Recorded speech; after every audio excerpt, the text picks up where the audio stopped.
প্রিয় ষষ্ঠ শ্রেণীর শিক্ষার্থীরা, আজকের আলোচ্য বিষয় কোষে দেখি 21 অধ্যায় 21-এর অনুপাত ও সমানুপাতের প্রাথমিক ধারণা। এই সংক্রান্ত অঙ্কগুলো আমি কোষে দেখাবো এবং কিভাবে হচ্ছে সেটা দেখাবো। তোমরা ভালো করে দেখো এবং অবশ্যই পুরো ভিডিওটা দেখবে যাতে সব অঙ্কগুলো সম্পর্কে একটা স্বচ্ছ ধারণা অর্জন করতে পারো। তাহলে শুরু করছি। প্রথম প্রশ্ন দেখো কি বলেছে, নিচের কোন কোন ক্ষেত্রে অনুপাত তৈরি করা সম্ভব লিখি। প্রথমে বলে রাখি, অনুপাত সবসময় দুটো সমজাতীয় রাশির মধ্যেই হয়। তাহলে এক্ষেত্রে দেখো, আমার বন্ধু জয়িতার ওজন ও জয়িতার উচ্চতা, ওজন আর উচ্চতা দুটো পৃথক রাশি, সুতরাং এর অনুপাত সম্ভব নয়। একইভাবে দেখো, এক্ষেত্রে দেখো, আমি কতদিন স্কুলে গেছি, আমার বন্ধু জাহির কতদিন স্কুলে গেছে, দুটোই একই রাশি, তাহলে এটা সম্ভব। এইভাবে পরপর দেখো, এটাও ক্ষেত্রে দেখো দুটোই টাকা আছে, তাহলে এর অনুপাত সম্ভব। কিন্তু ডি এর কে লক্ষ্য করে দেখো, এখানে কত লিটার জল আছে আর সেই জলের তাপমাত্রা, অর্থাৎ আয়তনের অনুপাত আর উষ্ণতা, তাহলে দুটো ভিন্ন রাশি, সুতরাং এর অনুপাত সম্ভব নয়। একইভাবে পরেরটা ক্ষেত্রে কতক্ষণ, সময়ের ব্যাপার, এটাও সময়ের ব্যাপার, সুতরাং এদের দুজনকার অনুপাত সম্ভব। তাহলে এক্ষেত্রে একটা জিনিস তোমরা বুঝতে পারছো, দুটো সমজাতীয় ভৌত রাশি যদি হয় তাদের ক্ষেত্রে অনুপাত নির্ণয় করা সম্ভব, যেগুলো ভিন্ন রাশি দুটো সেক্ষেত্রে অনুপাত সম্ভব নয়। তাহলে এক্ষেত্রে এই যে এ আর ডি, এক্ষেত্রে দুটো ভিন্ন রাশি হওয়ার ফলে এদের অনুপাত সম্ভব নয়। ওকে, এবার আমি দুইয়ের প্রশ্নটা দেখাচ্ছি। দুইয়ের প্রশ্ন কি বলেছে, দুইয়ের দেখো, নিচে রাশিগুলি অনুপাতে প্রকাশ করি ও গুরু অনুপাত না লঘু অনুপাত লিখি। এখানে গুরু অনুপাত মানে হচ্ছে যে অনুপাতের মান একের থেকে বড় সেটা হচ্ছে গুরু অনুপাত, যে অনুপাতের মান একের থেকে ছোট সেটা হচ্ছে লঘু অনুপাত। তাহলে আমি এগুলো সব করে দেখিয়েছি, তোমরা দেখো। 10 কিগ্রা ও 15 কিগ্রা, তাহলে 10/15 মানে হচ্ছে 2/3, এটা হচ্ছে তাহলে লঘু অনুপাত। আবার 2-এরটা দেখো 27/18, 3/2, তাহলে এটা হচ্ছে গুরু অনুপাত। এইভাবে পরপর দেখো, আমি এখানে সবকটা অঙ্কই প্রায় করে দেখিয়েছি, তোমরা অঙ্কগুলো ভালো করে দেখে নাও। প্রত্যেকটা ক্ষেত্রে দেখো আমি গুরু অনুপাত লঘু অনুপাত মেনশন করে দিয়েছি, তোমরা জাস্ট স্টেপগুলো এক এক করে দেখে নাও ভালো করে। এটা দেখো, প্রথম অঙ্ক দেখো, এখানে এক্ষেত্রে একটা জিনিস বলি, 3-এর অঙ্ক হচ্ছে এইটা আর 4-এর অঙ্কের ক্ষেত্রে হচ্ছে এইটা। ওকে, তাহলে এটা তাহলে তোমাদের সুবিধার্থে এটা বলে দিই, 3 আর এটা হয়ে যাচ্ছে 4। একইভাবে এটা হচ্ছে 5, এটা হচ্ছে 6, তাহলে এটা হচ্ছে 5 আর এটা হচ্ছে 6। তাহলে আশা করি তোমাদের আর বুঝতে অসুবিধা হবে না। ঠিক আছে, এরপরে আমি পরের অঙ্কে চলে যাচ্ছি, 2-এর অঙ্কটা যাচ্ছি। 2-এর অঙ্কটা কি বলছে, 2 মিটার, না এটা কয়ের অঙ্ক, এটা হবে 3-এর অঙ্ক। এই যে 3-এর অঙ্ক, 2 মিটার লম্বা বাঁশের দৈর্ঘ্যের 75 সেমি দৈর্ঘ্যে লাল রং দিলাম, বাঁশের বাকি দৈর্ঘ্যে সাদা রং দিলাম।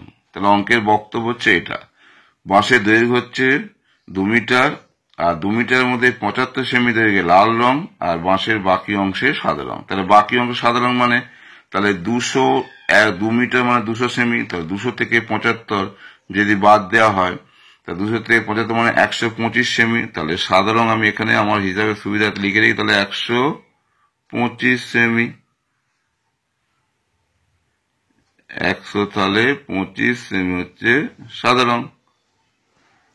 তাহলে এবার অঙ্কগুলো তাহলে আসে কি বলছে, বাঁশের মোট দৈর্ঘ্য ও বাঁশের লাল রং দেওয়া দৈর্ঘ্য অনুপাত। তাহলে মোট দৈর্ঘ্য 2 মিটার বা 200 সেমি বাই 75 সেমি, লাল রং, তাহলে এটা হচ্ছে 8/3।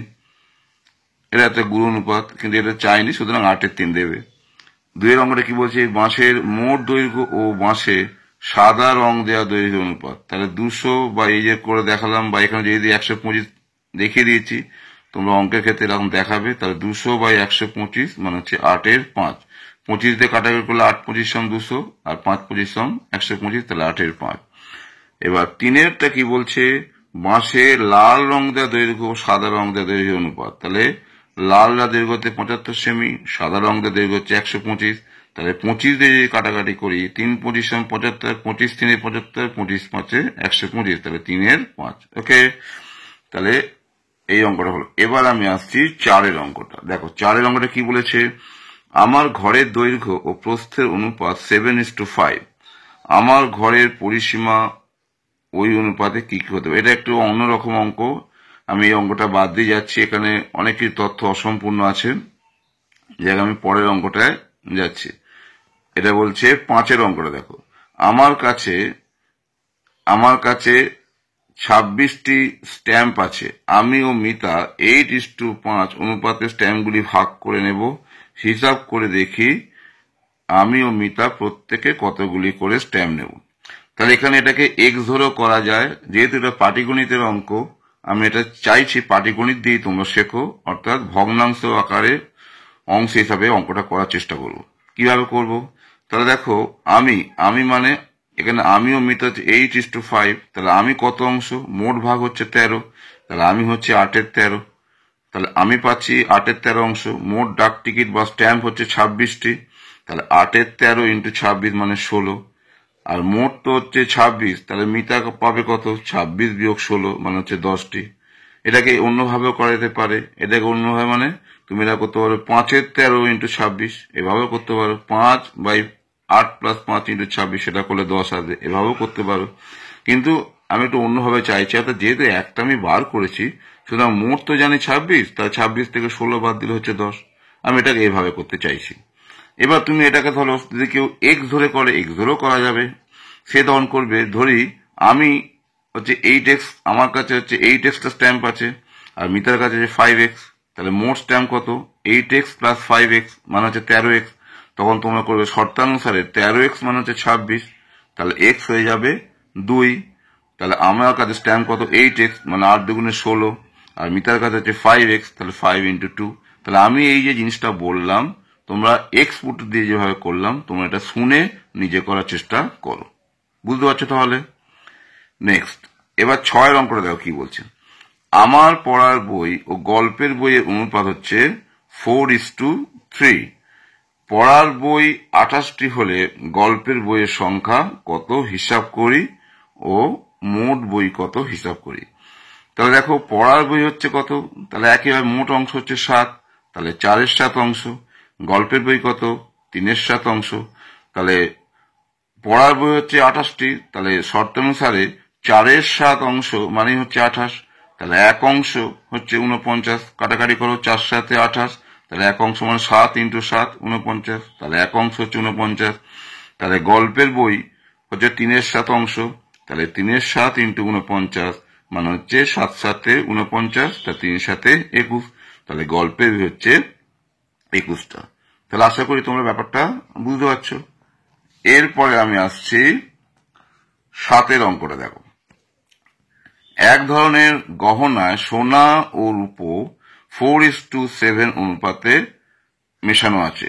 তাহলে এই রকম গহনা 357 মিলিগ্রাম রূপোর সাথে কত মিলিগ্রাম সোনা মেশানো হয়েছে হিসাব করি।